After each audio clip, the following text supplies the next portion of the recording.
Welcome to this edition of Soul of Warren County. I'm your host, Mickey Gwynn. The Pleasant Hill community, which is located off Sparta Highway, is about 5 miles from McMinnville. This community is significant in local African American history for a couple of reasons.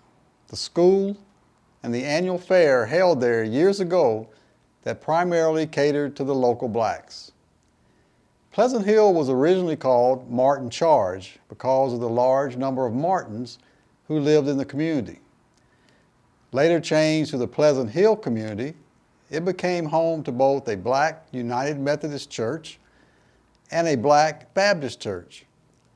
Most of the neighborhood activities and community events were centered around church affairs. The community was a typical rural and mostly populated by blacks, but there were a few whites intermingled as well. The rural communities throughout Warren County, despite the segregation issues, were as a rule pretty open-minded. The blacks living in Pleasant Hill didn't have to worry about going to the back door of their white friends' homes when they visited. A common activity of small rural communities was a project called Community Improvement Clubs, or CICs. As the name implies, the organizations were formed to support the upkeep and welfare of the community. Pleasant Hill was no exception. As noted in an article from the Southern Standard in 1965 that described comments from the Oversight Committee that inspected CICs, 19 of 25 families took an active part in the work of the Pleasant Hill Community Improvement Club, with 80% of the women actively participating in the Home Demonstration Club. The committee went on to say that the progressiveness of the residents had attracted 3 new families to the community, one of whom was building a new and modern home. Visiting the community to rank it in the colored division of the 1965 Area Community Improvement Club contest were J.W. Brim of the University of Tennessee Extension Service, Mrs. Gladys W. Williams, Assistant Giles County Home Agent, and Mrs. Bessie Walton, Program Specialist from the UT Extension Service. The article noted that 2 of the judges were colored and the other white. Said Mr. Brim, the white member of the judging team, after hearing the community report of activities and the comments of County Agent H.V. Massey, if America had more communities like you have here, America would be a better place in which to live. Designers of the community CIC scrapbook used the theme Acorn to Giant Oak. It featured a tree with the major accomplishments of the community club being the branches, and the caption said, "In 1957, some people said we were nutty for forming a club and trying to improve ourselves and the community. But the nut was planted and the tree grew." Black members reporting on the community activities included well-known names in local history. They included Raymond McKinley, Vice President of the club, Howard Martin Sr., the Pleasant Hill School Principal and President of the Pleasant Hill branch of the Warren County Agricultural and Livestock Fair, and Mrs. Ora Walker. A tour of the 25 homes, church, school, and other areas of interest in the community climaxed the judging. The community report submitted to the judges also showed that better methods of homemaking were accepted by 24 of the 25 homes in the community during the year. In the overall Warren County CIC contest, white and colored, Pleasant Hill placed in the white group with a score of 715. County Agent H.V. Massey said, however, community leaders were overly modest and failed to score the community as high as it should have been in some areas. This article caught my attention because of the efforts in the past to make rural communities more efficient, establish a sense of pride in the communities, and the efforts that local residents subjected themselves to in order to improve their living standards. This harkens back to a time that seems so foreign today. The Pleasant Hill School can be traced back to before 1883.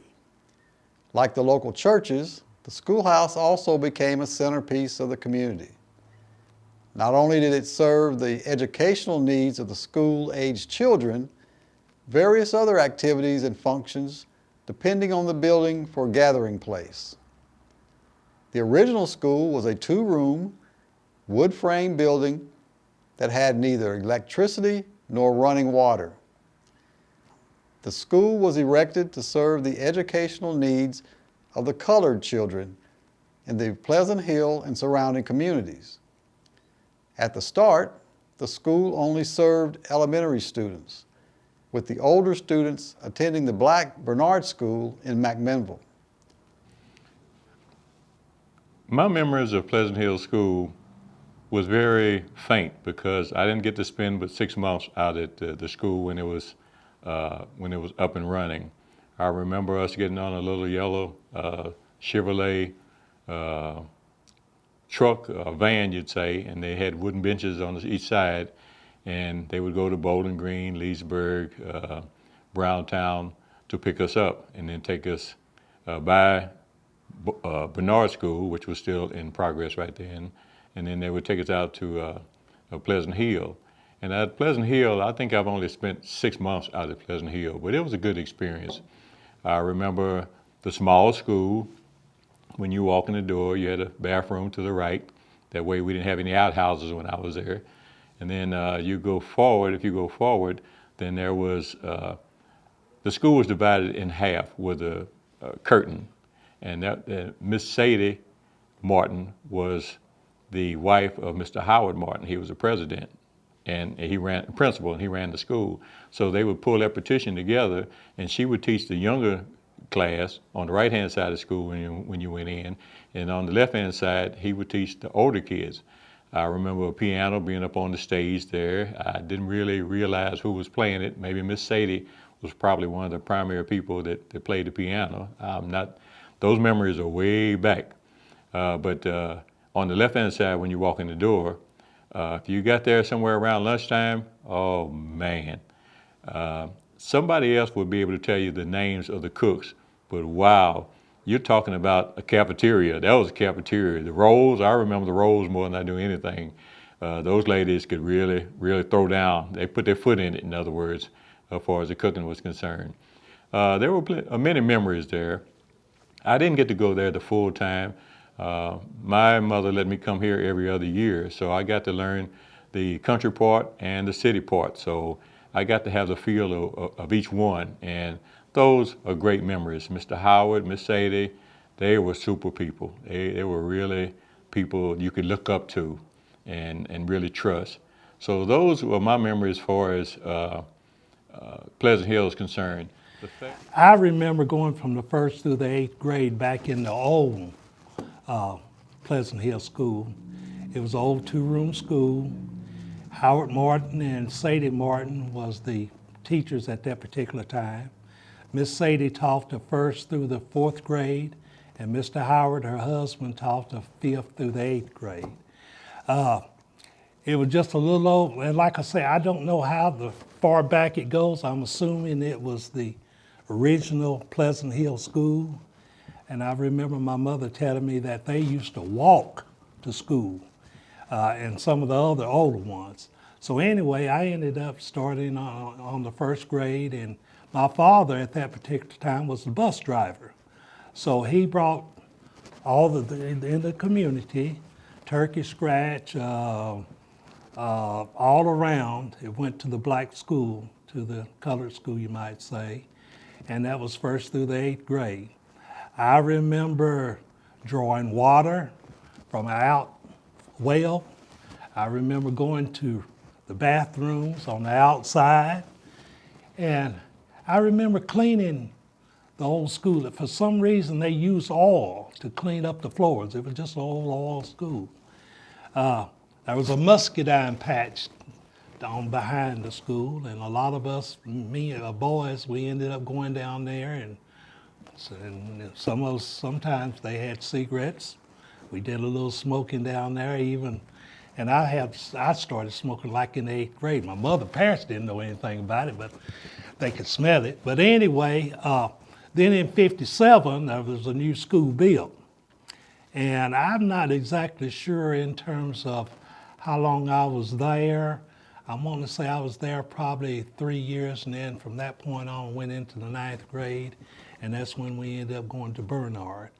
We had inside restrooms, and on the left side there was our cafeteria, and I can't remember right offhand some of the cooks, but we did have cooks. We had inside toilets, and somewhere down the line I had read about a school that they was trying to get. This was before '57, and that the community was trying to get a new school started. And I remember one thing, that they wanted a basement. And so in 1957, a 2-room school was built along with a basement. And that's where our furnace was at that particular time. So to get out of class sometimes we'd have to go down to the basement. We might smoke a little bit, and we'd throw coal off in there. So that gave us a good excuse to get out. And of course, I'm sure Mr. Howard sort of knew we was probably sort of smoking. But anyway, that's where it is. After numerous denied efforts to upgrade the basic infrastructure of the school over the years, the black citizens of Pleasant Hill threatened to integrate the Warren County school system unless a new school building was constructed. This threat was met with opposition from local and state educational leaders. Finally, the Warren County Court okayed money for a new school in October 1954. Magistrate of the Warren County Court urged the Board of School Commissioners to rush completion of a black school center at Pleasant Hill when the citizens said they would seek to integrate the nearby white schools if their rundown building was not replaced. The county court voted funds for construction of a new and modern school at the Pleasant Hill location during the October 1954 term, and the money was in the hands of the school commissioner for almost an entire year. Due to a lack of action by the school commissioner, a large delegation of the community's black residents was present for the August County Court session. Marvin Luss Sr. acted as spokesman for the group and told the court, "The delay was apparently started as an effort to bring children into town. Well, we're not coming. There are plenty of schools around us, and we will invoke the segregation law before we'll come to town." Lusk explained that about 50 students were enrolled at the school. "All we ask is a 2-room school with a basement or something that can serve as an auditorium and a place for the kids to eat. We're a small group out there, but we're happy and we want to stay." Howard Prater, 11th District Magistrate, rose to the defense of the black citizens. "These people have been mistreated," he said. "They're a different color, but their hearts are just as big. A horse wouldn't use their present building for a stall. The building is old and falling apart, and there's not even drinking water on the grounds. Unless immediate action is taken, the children will not be able to go to school this winter, and if they do go, they'll freeze." Prater was a member of the community that investigated the conditions of all county schools. He asked the court to go on record as urging immediate actions on the building program. The resolution was passed unanimously. On November 10, 1955, the black citizens of the Pleasant Hill community were notified that the State Board of Education had vetoed plans for construction of the school and recommended consolidation with Bernard School in town. A letter from the state advised, "The delay in replying to your request to construct a two-teacher black school in the Pleasant Hill community has been due to our desire to study the situation in your county. 2 people have visited this particular school and the community, and it is our recommendation that the children who are now attending the Pleasant Hill School, as well as those who would attend in the future, can be adequately educated by attending Bernard School in McMinnville. 7 reasons were listed. 1, the City Board of Education has agreed to accept the Pleasant Hill children, as well as any other black students, at the Bernard School without cost to the county. 2, county school buses now pick up the older brothers and sisters of the students and haul them to the Bernard High School. These same buses, together with the one now used exclusively for Pleasant Hill School, can transport all the children to Bernard at very little additional cost. The distance from the Pleasant Hill community to Bernard is only about 5 miles. 3, it is entirely probable that within 3 or 4 years, the Pleasant Hill School would have to be abandoned, since most parents will want their educational opportunities that can be provided in a 2-teacher school. 4, the Bernard School already has facilities available such as lunchroom, gymnasium, auditorium, and the likes, which could never be made available in a small school. Parents naturally want the children to attend the school which offers most advantages to them. We believe the Bernard School can meet the obligation when 2 additional rooms have been constructed. It is understood that the City Board of Education is willing to provide these rooms now. 5, since the children of the Pleasant Hill community will attend high school at Bernard, it seems reasonable to assume if they completed their elementary school work at Bernard, they would be more inclined to remain in school until they finished the 12th grade than if they attended a small country school. 6, there was a suggestion that the Pleasant Hill children could not dress as well as the city children, and therefore they would not want to come to McMinnville. It was my impression, after visiting both schools, that there is practically no distinction between the 2 groups as to their dress and personal habits at the present time. And finally, 7, your attention should be directed to the fact that a small school with an enrollment of 50 or fewer pupils can never operate a satisfactory lunch program. The feeding of the larger number of children will bring about certain economies and overhead costs that can be applied toward better food services in the larger center. Moreover, there are always some children who will require free lunches, and wherever this is true, the free lunches can be provided more satisfactorily in schools where a larger number of children patronize the school lunchroom than in small centers.